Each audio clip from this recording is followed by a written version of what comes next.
واتل عليهم نبأ إبراهيم إذ قال لأبيه وقومه ما تعبدون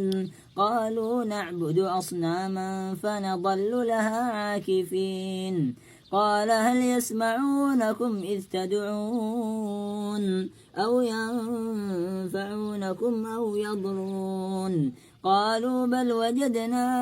آباءنا كذلك يفعلون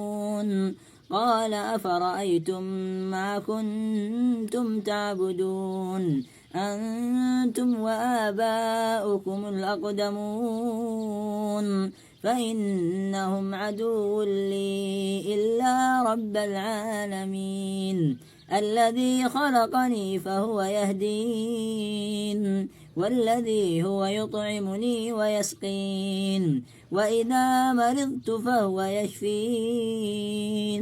والذي يميتني ثم يحيين والذي أطمع أن يغفر لي خطيئتي يوم الدين رب هب لي حكما وألحقني بالصالحين.